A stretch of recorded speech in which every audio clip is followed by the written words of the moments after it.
Very pleased and happy to have the chair of the Polio Plus program, Mike McGovern, come to us from Maine. And we're very happy to see you, Mike. Our district is a very Polio Plus supporter. This year we're 129% of our goal, which is increased from last year. So we very much support that. I'd just like to introduce Michael K. McGovern. He's served as the chair of Rotary International's Polio Plus Committee since October 2014. In this role, he is the volunteer leader of Rotary's largest humanitarian project, the global eradication of polio.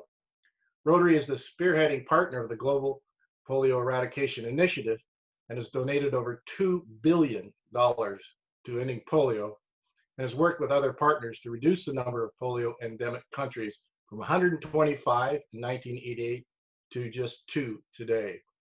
Mike also represents Rotary on the Polio Oversight Board. Mike joined Rotary in 1986 as a member of the Rotary Club of South Portland, Cape Elizabeth, Maine, in the United States. He served as club president, district governor, district foundation chair, council and legislation delegate, Rotarian Action Group chair, Rotary Leadership Institute division chair, international training leader, institute convener, RI committee member and chair, trustee and vice chair of the Rotary Foundation, and director and vice president of Rotary International. Whoa, amazing. He served his entire career with the town of Cape Elizabeth, Maine, beginning as an intern in 1977 and serving as town manager from 1985 to 2016.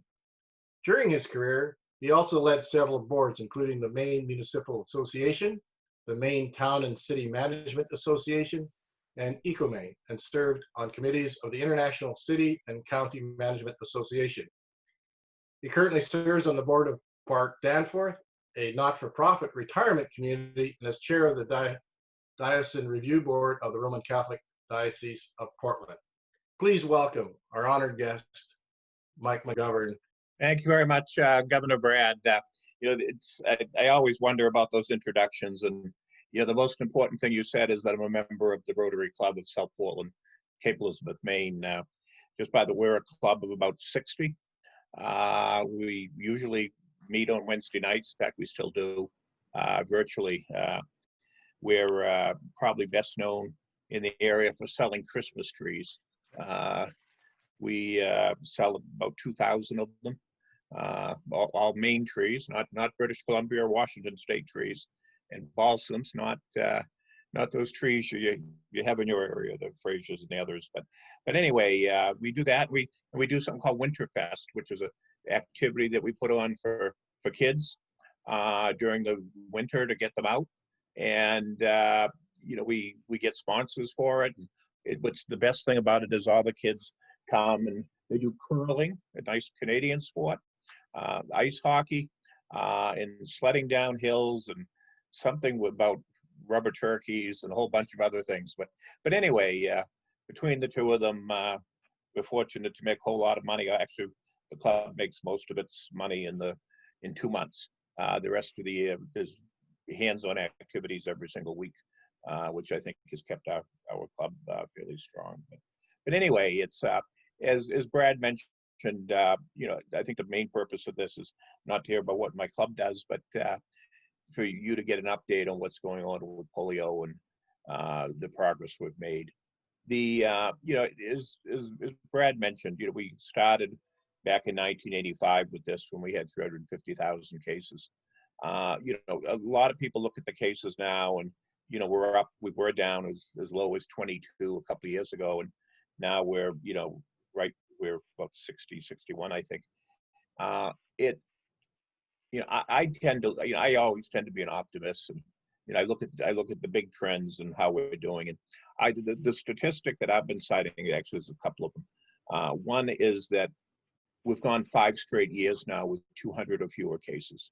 That's when you look at 350,000 cases a year to less than 1,000 cases in 5 years. That's a pretty amazing achievement that all of Rotary has accomplished working with our partners. Second is the US CDC recently did an analysis which they've done a number of times over the years, but they just updated it, on how many people are walking on Earth, not paralyzed, as a result of this effort that Rotary began back in the late 70s and then with the partnership in 1985. And the number is 19 million people. 19 million people are walking on Earth because all of us as Rotarians, all of you, members of my club and the other 35,000 other clubs, have decided to take this on, decided to recruit WHO, UNICEF. It was Rotary that brought in the Gates Foundation, the US CDC and Gavi and UNICEF. It was Rotary that invited all the rest of them. We were truly the instigator, as the introduction said, the spearheading partner. And it's not only those, all of those people, the 19 million, it's also estimated that there's 1.5 million who would have died if it wasn't for the work that we did. So, as awful as these COVID numbers are, when you hear them, you can see that, we've really made progress. Everyone's disappointed we're not at zero yet. We've had a number of goals over the years. 2005, we were hoping to be done, and we just haven't been able to close the door on polio. And the reasons for that, it's not, it has nothing to do with the dedication of Rotarians. Rotarians have been persistent, they've been aggressive, but we've unfortunately got caught up in a couple of countries, in a couple of areas where the governments themselves don't have too much control. In Nigeria, Boko Haram is there, and I was able to visit, I think it was 2 years ago now, a camp for internally displaced persons, and there were 60,000 people living in this camp in sheds and other places. And we went in, and the Rotarians in that area had given money to, along with, from Polio Plus monies actually, to do some new wells, boreholes in this camp.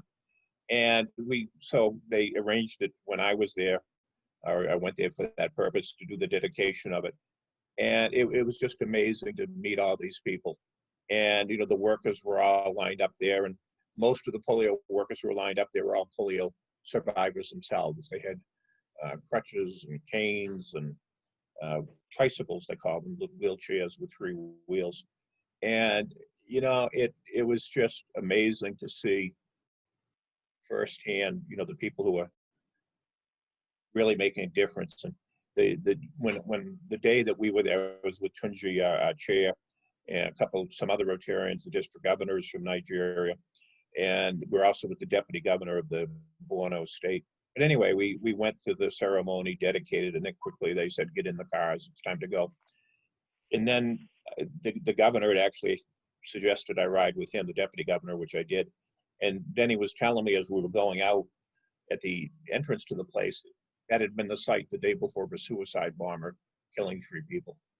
And, I was there with the security of the deputy governor, other Rotarians were, but, our polio workers were staying there.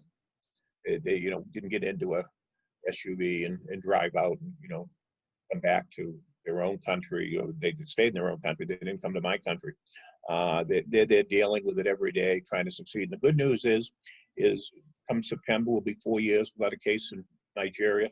Indeed, 4 years in all of Africa without a wild polio virus case. And got an email, I think the end of last week, saying that the Regional Certification Commission that looks at the wild polio virus is going to be meeting the end of August, virtually.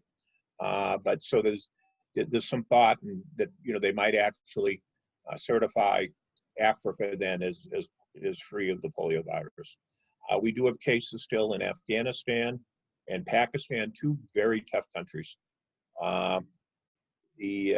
Afghanistan, the problem there is the Taliban and ISIS. They suspended door-to-door activities about a year ago now, house-to-house vaccinations. And we've been working, not Rotary directly, but some of our partners have been working with particularly Taliban leaders to try to get those decisions reversed. you know, it's difficult. It's we have Rotarians there, led by Mohammed Ishaq, who are working hard, and I think and our partners are working hard. But when you're looking at guns and you're looking at some of the other challenges, it's not easy. But we're not giving up. We need to keep an aggressive stance. We have good cooperation from the Afghani government, even though that's fractured. But every day, I worry about our people there, meaning the people who we fund. I worry about the Rotarians. But most of all, we've come so far. We can't let the temporary issues, the temporary problems, get in our way of focusing eventually on this goal that so many Rotarians have worked on for so long. In Pakistan, the challenge there was a change in governments. There's a new prime minister, fairly new, a couple of years now, Imran Khan. He was a great supporter of the program. Aziz Memon, who was the Rotary Polio chair volunteer in Pakistan, a couple of years ago took some of us to meet Imran when he was in opposition at his home.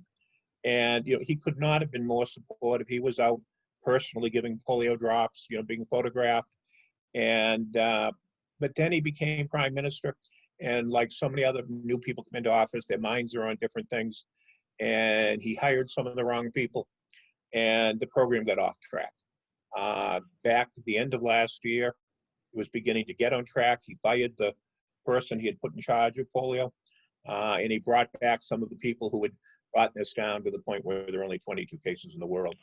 The incoming president of Rotary, Holger Kanak, Ravi Ravindran, the incoming chair of our Rotary Foundation, Aziz Memon, who I just mentioned, and I were actually over there the first week of February. And we had another meeting with Imran Khan. We had 3 or 4 meetings with the health minister, met with other donors, met with some people involved with other parties, and met with Rotarians. And we were very impressed with the progress. But then, we all know the world is a different place than it was the first week of February. We're all dealing with COVID. As a result of COVID, we needed to suspend house-to-house vaccinations, not only in the endemic countries, but in all the different countries we were. And that's 38 countries at this point we had to put on hold door-to-door vaccinations. So the next question that comes up, well, what are the folks doing? Since what's our money going to? What have you put on hold? Well, we have estimated, and this was from a newsletter I saw from the Global Polio Eradication Initiative, of which we're one of the members. Over 2,000 polio staff from WHO, UNICEF, and the CDC, US CDC, are being used to help support COVID-19 responses in 36 of the 38 countries. And what are they doing? They're doing surveillance, so that if a kid has symptoms of paralysis in the legs, or what would usually be polio, the local health centers are still open. They're still serving people, still providing that surveillance. The workers who were asked, 20%, they said they would spend 20% of their time on contact tracing for COVID, which means, and that's all from the polio experience of learning. When someone comes down with COVID, you want to find out who they've had contact with. You want to find out who else is susceptible, and it's the polio workers are doing that. We're continuing to do all of the data management, all of the communication that not only on COVID, but also on polio. And I think the other major thing we're doing, and the polio committee is going to be meeting on Friday, and one of the things that we're spending more money on is vaccines, because we all hope this is going to be over soon, and when it is over, and when I say over, I mean with COVID-19, it's going to be around for a while, but the ability more to get into people's homes and to reactivate the program, we're going to need vaccines for that. So we're dealing with that. There's other good news. There's a new polio vaccine coming along. It's an oral polio vaccine. It's now going through it's gone through the first set of trials, 2 sets of trials. And was at a meeting earlier this week, online, of course, that they said they hope to have that beginning in the third quarter of this year. And that vaccine would stop these cases we have of so-called wild polio virus. And wild polio, excuse me, of vaccine-derived virus. And vaccine-derived virus isn't actually, it's not from the people who are getting the vaccine. It's from people who are under-immunized, who aren't getting immunizations at all for anything, and they haven't built up their immunity levels. So as a result, when people who do get the vaccine, they secrete it. You know, that's how it spreads. And unfortunately, these people haven't been vaccinated at all because they didn't get, you know, the right dosage. You know, end up getting a polio that they call vaccine-derived polio. But anyway, it's yeah, it's good. You know, with the exception of one government in the world, every government continues to be very supportive. The Canadian government just a week or two ago announced a new 3-year pledge to the polio program. The government of Her Majesty in the United Kingdom just indicated a pledge. Germany and, you know, the United Arab Emirates, so many other countries are coming through. The United States is still funding polio, but about 86 million of it was to go, of what they fund, about 240 million was due to go through the WHO. And I think everyone, no matter which country you live in, that the WHO is not held in high regard by the president. So that's a challenge for us. And you know, here, you know, fortunately in Canada, the government has come through, all parties, you know, whether it's been the Conservatives or the Liberals or whoever, you know, other parties have all been supportive in Canada. And it's been the same way in the United States, you know, up until this current situation. All of the presidents in administrations of both parties have been supportive, and the members of the Congress and the House are still supportive. So, you know, there are challenges, you know, but you know, it's, you know, I think we ought to be proud that we're helping out on COVID-19. You know, people often say, what are Rotarians doing? And, you know, there were all these grants, which I think are very helpful with food security. But, you know, it was said back when Ebola hit in Nigeria 5 years ago. And this was said by Margaret Chan, who was then the head of WHO, Tom Frieden, who was then the head of the US CDC. And that if it were not for the polio infrastructure, as a result of Rotary having started this program, that we would have had a pandemic back then of Ebola all over the world, because that polio network stopped it in Nigeria, where if it had really spread there, it would have spread all over the world. So, you know, so it's really important what we're doing for COVID. I think it's really important that, you know, we're keeping our infrastructure in place to be ready. And just this past week, the strategy committee, which is sort of the management committee of the Global Polio Eradication Initiative, I think it was last Friday, decided instead of the general instruction they were giving was to not do house-to-house vaccinations, they changed it, and they're now recommending the countries start planning for the safe resumption of polio vaccine campaigns, especially in polio high-risk countries. So, you know, we're like everyone else, we're struggling about getting going again, but it's a tough time. It's, you know, all of this, pardon me, but senseless attack on Bill Gates that we're seeing out there, you know, all these conspiracy theories, the guy's no good, or the guy's, you know, trying to track people. It's just, there are still challenges ahead. You know, we initially thought when this hit, you know, we might actually be helped a little with people traveling less, with you know, the isolation might, you know, deaden, you know, the spread of the virus at all.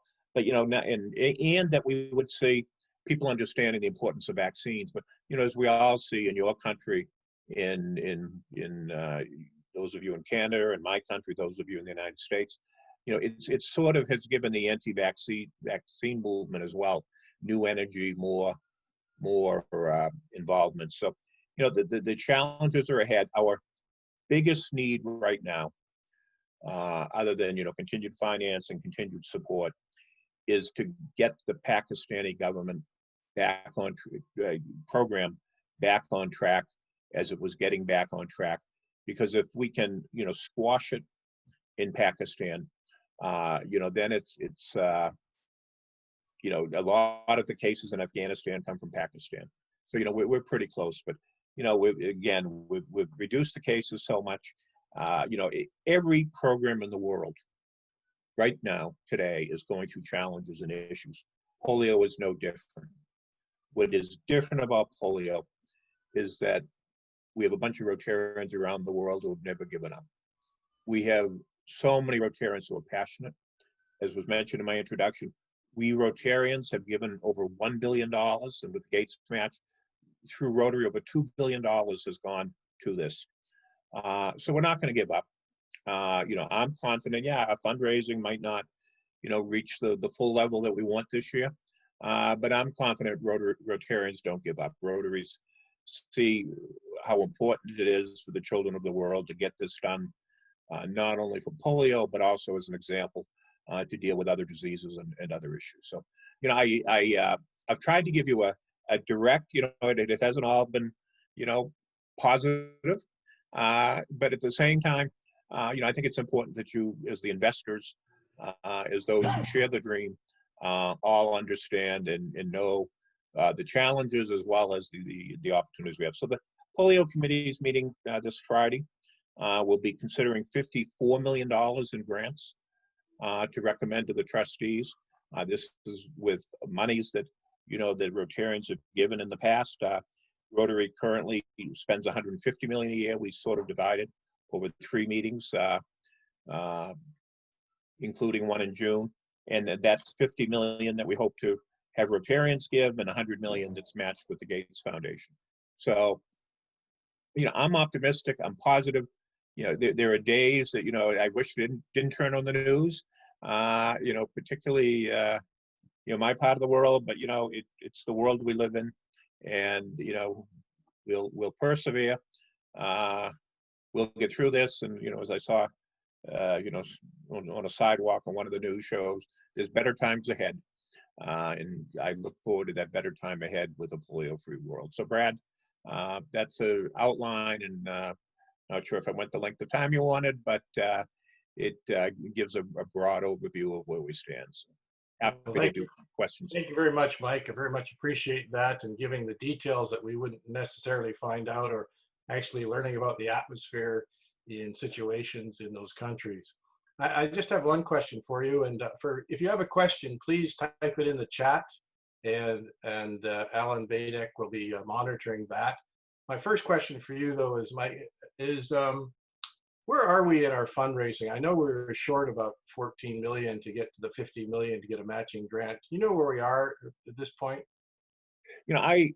Your numbers are pretty close. The last number I heard was 36.5 million out of the 50. It's we expect it to go up higher, but another challenge, an awful lot of the people are distracted. A lot of the DDF money that they have, district designated fund monies, have gone towards COVID grants. A lot of Rotary clubs aren't raising money right now because a lot of their activities involve fundraising that happens during these months. So it'll continue to go up, and everyone's support is helpful, and your district's been very, very generous over the years, and that's appreciated. Your whole part of the world, Washington State and British Columbia, has always been very supportive. So we're at 36.5 million, and I'm hopeful it'll continue to climb.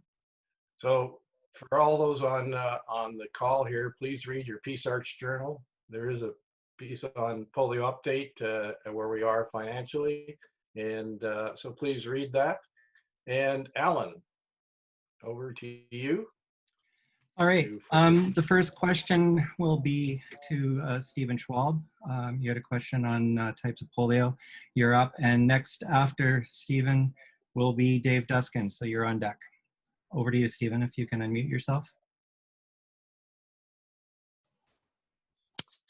Hey, Mike, great presentation. Thank you so much. I'm just curious because I've read of many types of polio, yet it seems like Rotary is focusing just on wild type 1. Are the others not equally problematic? You know, that's a great question. You know, there's a, you know, Rotary has always talked as its goal being the elimination of the wild polio virus.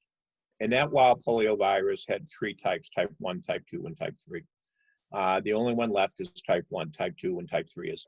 But what's happened is, and a bit unexpectedly, is we've had more of these vaccine-derived cases. And, you know, there were a lot of initial CBDVV2, and, you know, I won't repeat them all, but I've been in trouble saying them. You know, those have become an increasing concern. You know, it's why this new vaccine is so important.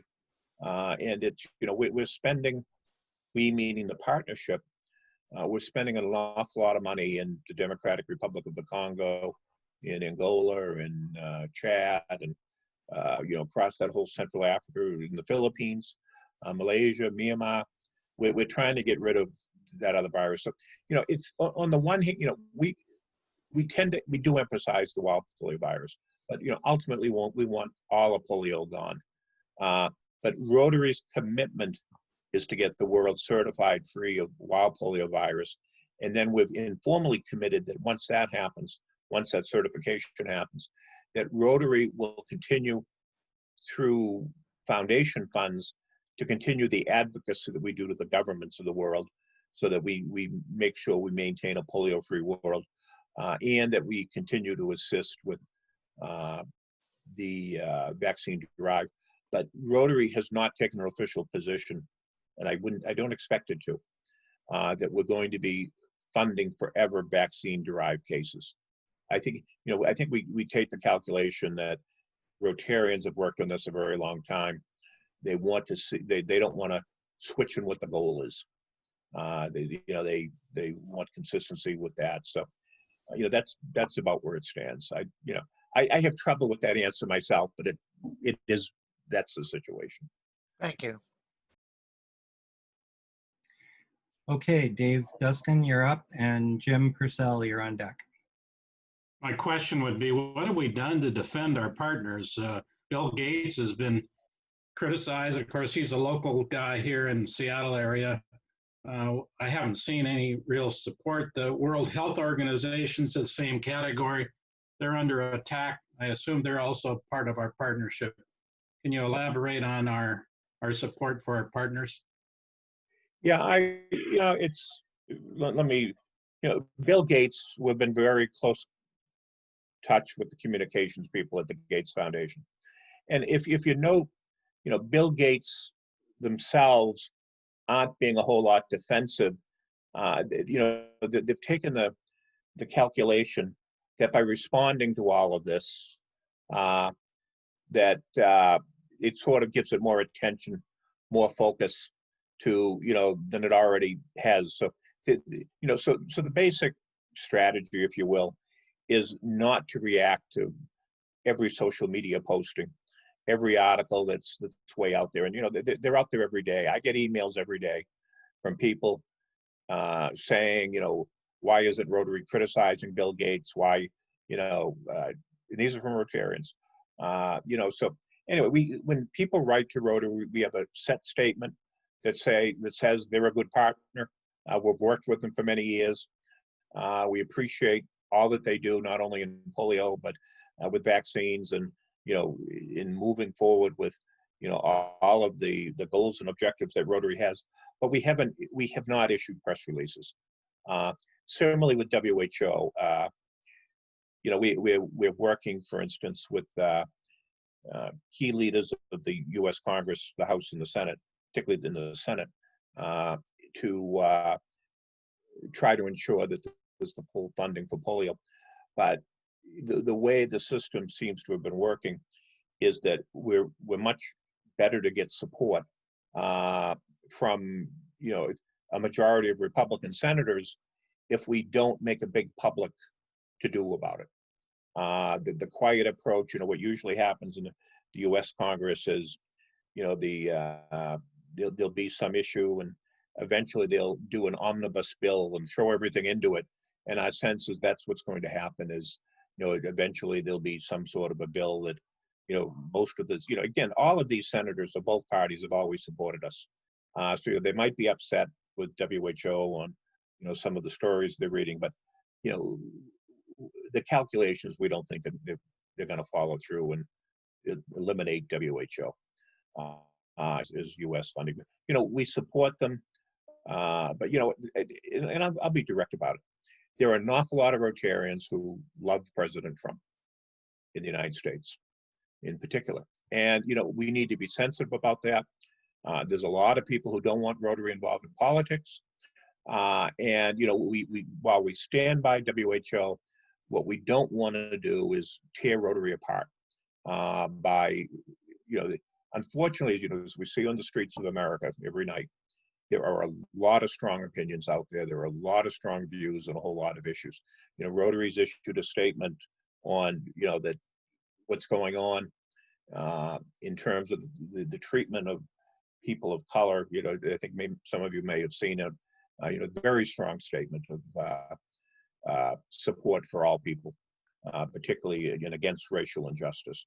But at the same time, there's a fine line with Rotary of particularly in election year, of immersing yourselves in a political debate. And strategically, if we want to eradicate polio, it is strategically, it's the best thing to keep up for polio, to keep on the issue of WHO, to keep our powder dry and to be quietly trying to influence the process. So, and what I've said, I know this is being recorded. I know anything I say can be spread. And, what you're hearing is my view. You're not necessarily hearing, the view of all of Rotary, but there's no way I can do that. But, it's all very troubling, and, yeah.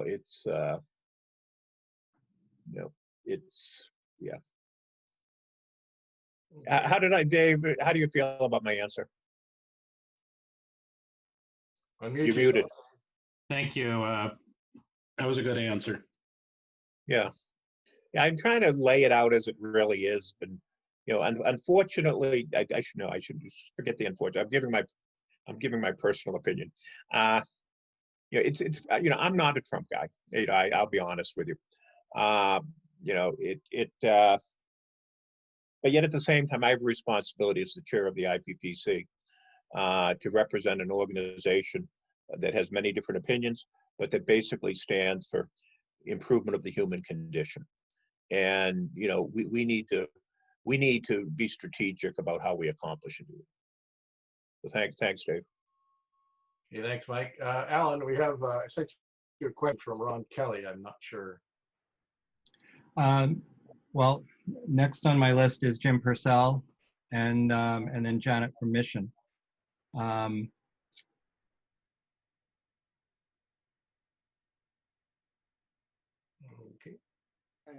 My question is just about the Gates Foundation. They had announced that they were shifting virtually all of their resources to the COVID battle.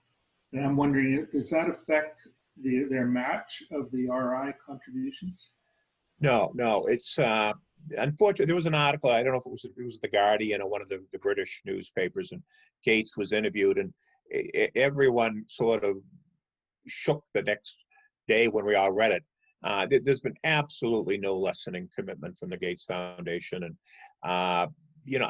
my sense is that Gates, it's his and his wife's money, their foundation, but I think he was so carried away talking about COVID that he misspoke a little bit to the reporter.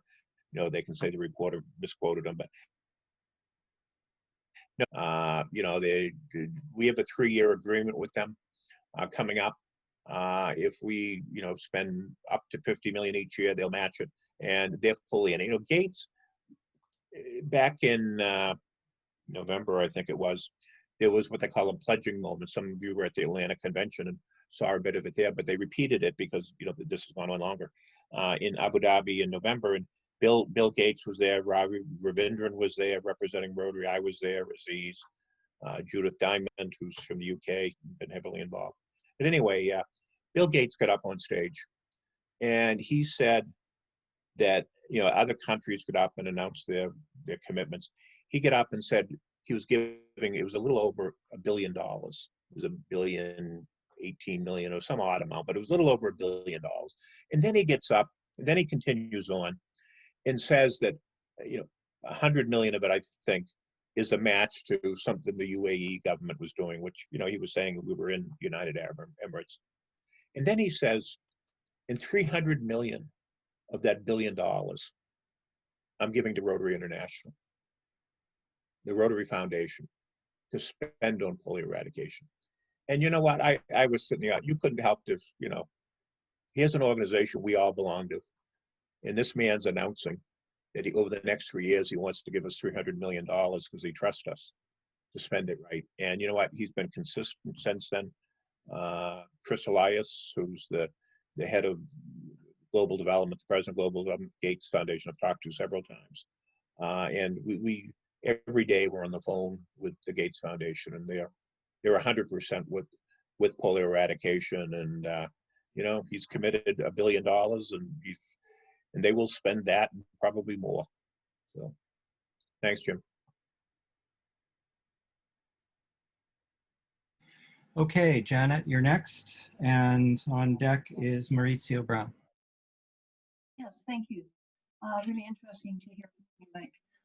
My question is, Canada was matching dollars for a fundraising, just as the Gates Foundation has been, and they've renewed their commitment to contribute toward the eradication of polio, but I'm wondering if we can still quote them as matching dollar for dollar with our fundraising. Brad, that was breaking up for me a little. Did you hear the question? Could you repeat it? I'm sorry, is this better? Is this better? Yeah, hi, Janet. A little Yeah. more loudly. Now that I see you, I can read lip as well. Okay, my question is, the Canadian government has renewed its commitment to contribute financially to the eradication of polio. Can we still quote in our fundraising that they are matching our dollar for dollar, just as we do with the Gates Foundation? No, the money that the Canadian government is giving is going directly to the Global Polio Eradication Initiative. It's not going through Rotary. So their monies are not matched specifically by the Gates Foundation to a one-to-one match, nor is there any. So it's not a two-to-one match. The government monies are separate from the monies that the Rotarians donate. That's good to know, because we've been quoting that in the past that it was they were matching and the Gates Foundation were matching, so every dollar raised 5. So we will take Canada. Canadian government saying that? No, we were in the polio math that used to be done was for every dollar, Canada donated 2 and the Gates Foundation donated 2, making it a $5. Yeah, no, only money that Canadian Rotarians give, you know, directly, or, you know, Canadian Rotary clubs. It has to go through Rotary. So the match doesn't apply to governmental funds. Good to know. Thank you. Yep. But they're very important. Maurizio, you're up next, and Lee Harmon, you're on deck.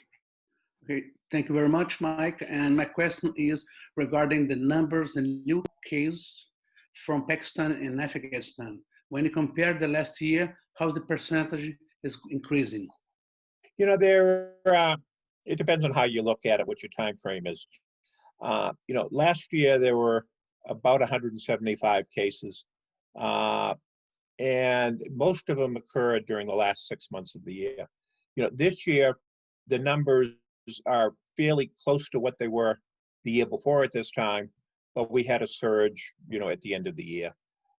So, you know, overall they are trending higher, and you know, unfortunately, with the suspension of house to house, you know, we expect we're going to be seeing more cases coming up. But you know, again, the wild polio virus is only in those 2 countries, but they are trending up, and you know, it's really important that as soon as we're able to the Pakistani authorities are able to determine that we can go to house again, and that those polio drops go out. And, I would say this: we had a meeting, as I mentioned, with Imran Khan, first week of February. We also had a meeting with the Army Chief of Staff, and that's a big deal in China. The Army Chief of Staff, some say is the most powerful person in the country. And what's interesting is, we talked about needing to provide security for the polio workers, but the other thing that they're providing is a lot of the logistics, particularly to get into the conflicted areas, but all over. The Army's providing logistics and helping to get the drops out there. So, their support is really important. So I'm hopeful that with Imran Khan's support, with a unified government approach, and with the Army's support, that as soon as we can get this program rolling again fully, that we're going to see the cases go down. But there's going to be it's like looking at the COVID, the over the hump. I think we're still going to go up a little before we go down. Okay, perfect. Thank you very much. Okay, Lee Harmon, you're up, and then we're going to go to Brad.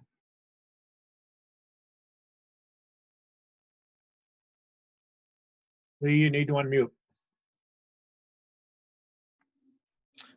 Thanks for a very nice presentation, Mike. 3 quick questions.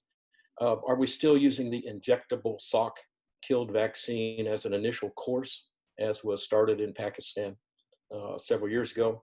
Number 2, can you elaborate on the new oral vaccine and the genesis of vaccine-derived polio that you hinted at? And lastly, where are NIDs still necessary, and where can we go in the midst of the COVID debacle? Thank you. Go ahead. Yeah, just by way of background, is polio vaccines are administered 2 different ways. One is the oral polio vaccine, the drops in the mouths. That is the Sabin vaccine. And then the Salk vaccine is injectable into the arm. For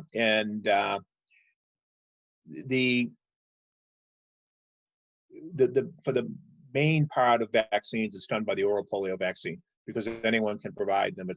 It's a lot more efficient, a lot less expensive. But the movement in recent years is more towards IPV, and the attempt is to give every child 2 doses of IPV, and the additional doses of oral polio vaccine. There are, including in the United States, and I think in Canada as well, they only give IPV. They only give the injectable. There's no more of those sugar drops that the older ones amongst us remember getting. It's all IPV. And just, unfortunately, I can't remember which country, but I just got an email from one of the countries in Africa, from one of our polio leaders there. And effective, I think it was July 1, they're switching over to only IPV. There were supply issues for a while, but those have moderated. So we are switching, and we're trying to do the IPV as much as we can. On the vaccine derived, I'd suggest, if you're really interested in that, is if you Google Global Polio Eradication Initiative, and you go to what they call the GPEI website, but Global Polio Eradication Initiative. There's frequently asked questions. There's tons of information there, and it's I think for a call for me to go over it, you'd be better off just to go there, because I'm like you. I'm not a medical doctor, and so sometimes I get twisted with explaining things. So that's my advice, is to go to the website for any of you. You don't need to. It's pretty plain English for all of us, even those of us that aren't doctors. So I'll take a little bit. Can I take a pass on that one a little bit? Surely, not to worry. Thanks for the advice. Okay. What about NIDs, and where can we go? Where is it needed? NIDs, they're not run by Rotary International. They're run by independent Rotary volunteers. There's a number of people who organize them. They're not going on now because of COVID. But there are still people who will be organizing some. India, it's going to be 10 years with India in January since the last case. But there's still, some NIDs to India, and there's still some to Africa, and a few people go to Pakistan. But quite frankly, I'm always nervous about that, because one of the things we really try to sell the program on in Pakistan is that the vaccinators are local people who you know. And so we got to be a little careful there. But we do have some go. But so you can still go, and it's there's I don't know who organizes the ones from your region exactly, where people tend to go on. But Brad Howard's down in California, in the gentleman from Ethiopia in Seattle, Ezra Tashomi, organizes some. Ann Lee Hussey from my state, and Nancy Barbie from, I think, the Carolinas. So there's a number of people still doing them. Did I forget any other name I should have mentioned? Anil Garg. Who's that? Anil Garg from. Oh yeah, that's right. From from Simi Valley, I think. Right. Yep. Thank you very much. Okay, I guess I'm next, and I have Ron. Ron, can you ask your question? Yes. Hello, Mike. Hi, Ron. How are you? I'm good, thanks. My question for you has to do with some rumors that we heard in our club last year that U.S. forces and their allies in Pakistan and Afghanistan were posing as polio immunizers and going door to door. And that's part of the reason we have a problem now. I'd like you to comment on whether there's any truth to that, and if so, if that policy has stopped. Ron, first time I heard that rumor. Hadn't heard that one. I think what might emanate from is that there was a doctor who went to Osama bin Laden's house to vaccinate the kids, and he was apparently an agent of the US CIA. And it was trying to figure out if Osama bin Laden was there to try to get some DNA sample. And the story has always been that he wasn't there for polio, he was there for something else, but it was vaccine related. So that incident, it was probably 10 years ago now, has been fodder for all sorts of rumors and other issues. But as far as, the US government personnel have never been involved in the polio program in Afghanistan or Pakistan. All right, thank you. Okay, I think we're, any other questions there, Alan? James Monroe would be next. James, do you want to ask your question? I believe it was a follow-up to Dave Duskin's question. Good morning, and thank you, Mike, for sharing with us this morning. It is a follow-up to what Dave was asking earlier. And do you recommend, I live in the United States, so this is more for us down here. Canadian counterparts might find value in your answer is, should we contact our elected federal representatives in helping them or urging them to continue funding Polio Plus programs through legislation? You mentioned that quietly in the background, the organization as a whole is kind of working with our elected representatives in the Senate and things. Yeah, I think that's helpful. We've had, I wouldn't say, get hundreds of people to notify them, because I think, again, you got to be careful. But, if there's people particularly who know, Patty Murray is a key senator. Your other senator, Mary Cathcart, is that her name? Maria Cantwell, but go ahead. Cantwell. She's not as much on the key committees, but there are other congressional folks, from your state who have been very influential, and obviously Ralph Monroe, who a lot of you know, serves on our polio advocacy task force, and he has made he's made a couple of key calls. He's always making calls, to support Rotary's polio effort, and he's been very helpful. But I'd be hesitant to do a whole lot particularly in Washington State, without checking with Ralph first. I don't know if you know Ralph, but you know, he knows the best strategy for dealing with the Washington delegation. Okay, thank you. Yeah, there's a young man there, a congressman, fairly new. He's been very helpful. I can't think of redheaded. You know, he's probably about 40. New congressperson. I can't remember his name, but he's been helpful. Okay. Patty McMorris.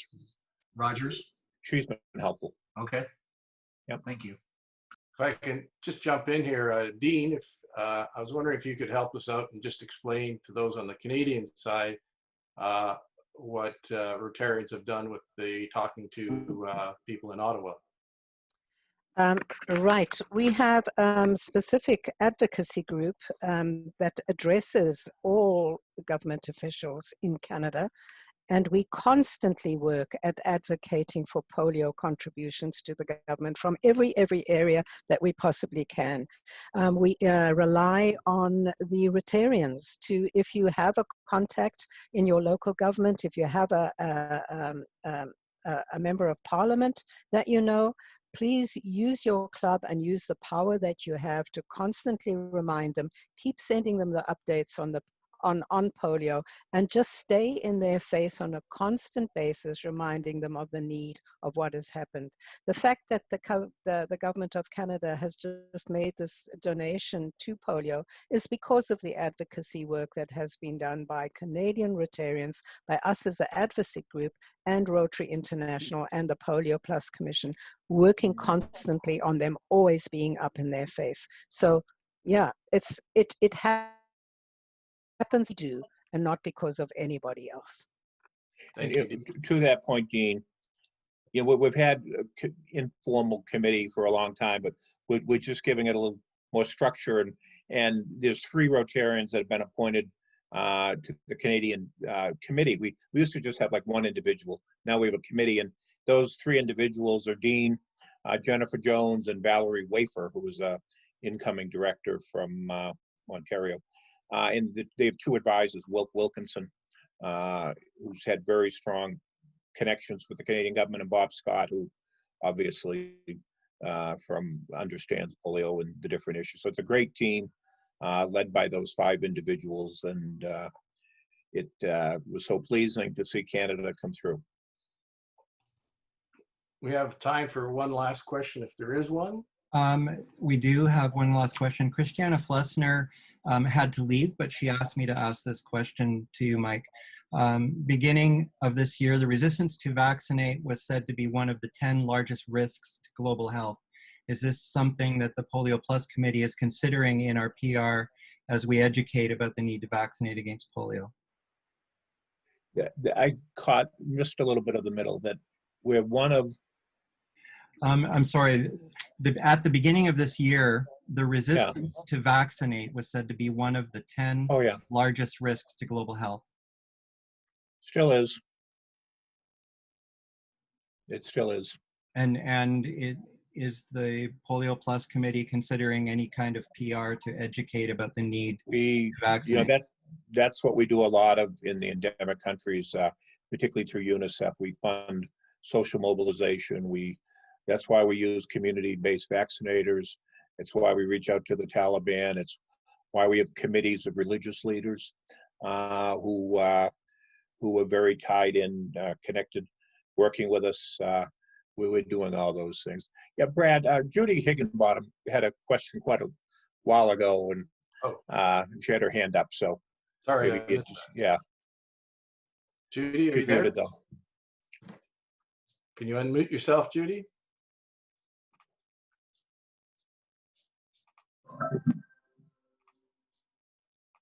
You're muted, Judy. Unmute. Okay. There you go. Having lived with a polio survivor for over 50 years, I've found that a lot of the challenges that we're dealing with in this polio is an education program, and is learning and understanding about education, and the follow-up programs, the changes over the times. And is there any relationship to other diseases that are coming along? For example, the COVID attacks the lungs. People are in ventilators, very similar to those that were in polio.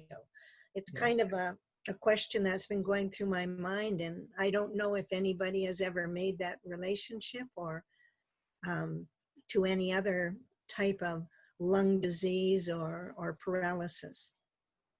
Absolutely. A lot of the research that we've funded has, in fact, the iron lung begat the ventilator. And, there's so much of the technology in research that's used for polio has been applied to other diseases, particularly lung diseases. And, we still continue to work, for instance, very closely with the March of Dimes and with other organizations that are involved with, particularly helping out children with some of these issues. We're not direct funders of them, but we cooperate on research and other issues. And we've also done a lot of work looking at what's the legacy of the polio program, and so not for reasons of patting ourselves on the back, but so many, it's a little like the space program in terms of all the other good things that came with it. And fortunately, when we really look at what the polio program has developed, it's being used with health applications in many parts of the world. Mm-hmm. Okay, that's good to know and understand, and I think that would be another way of showing the value of the polio program. It's a good reminder.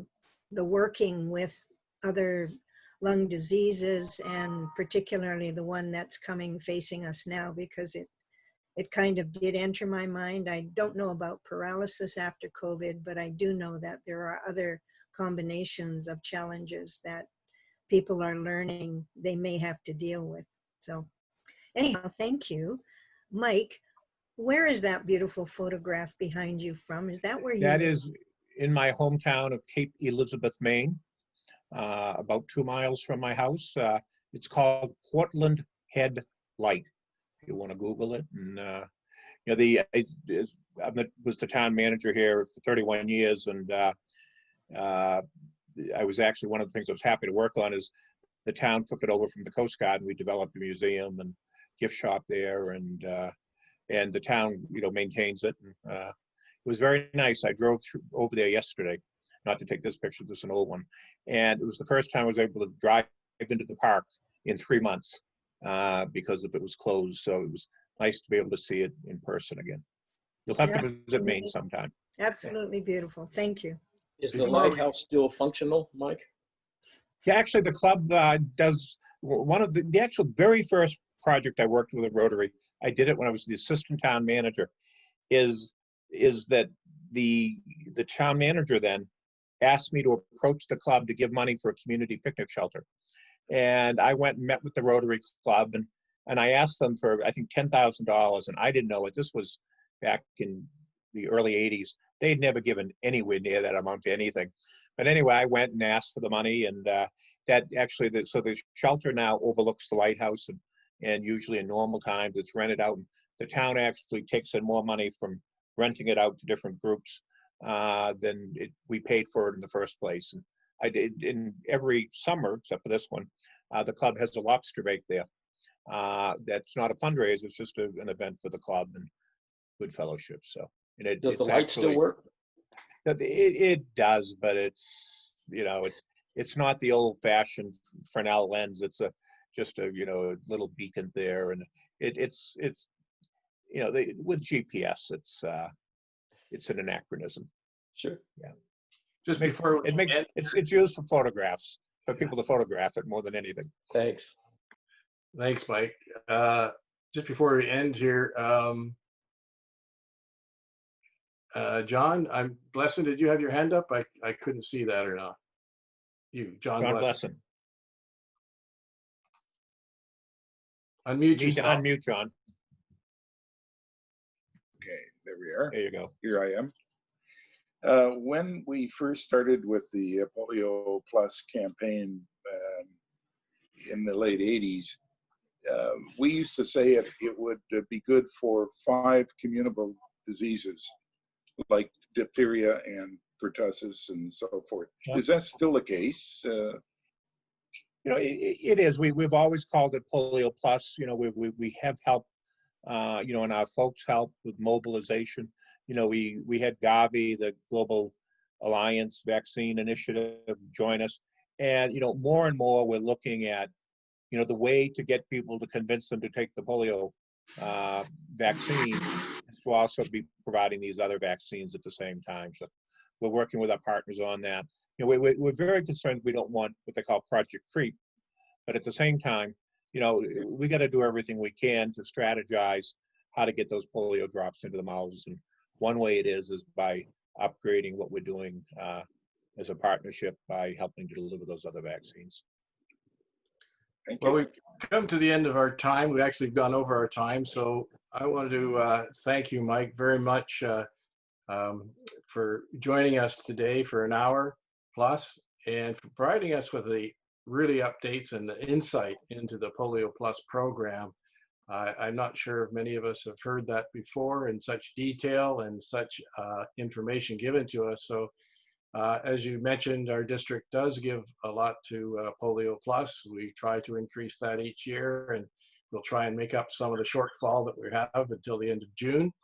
And so on behalf of the Rotarians and District 5050, I want to say thank you very much. Very good, thank you. And we will keep Polio Plus program at the top of our list for support. And we wish you and your family be safe and healthy where you are. And again, thank you very much. Don't leave everybody yet, but thank you very much, Mike. Well, thank you all. You know, as I look across my screen, good to see so many familiar Rotarians. And sorry, I'm not going to see you in Honolulu, but you know, maybe a few of us can watch a little bit of the convention online. And you know, good luck, and particularly thank you for all that you do in so many ways to help out with polio eradication and serving your communities in so many different ways. Thanks, Governor Brad. Thank you very much, Mike.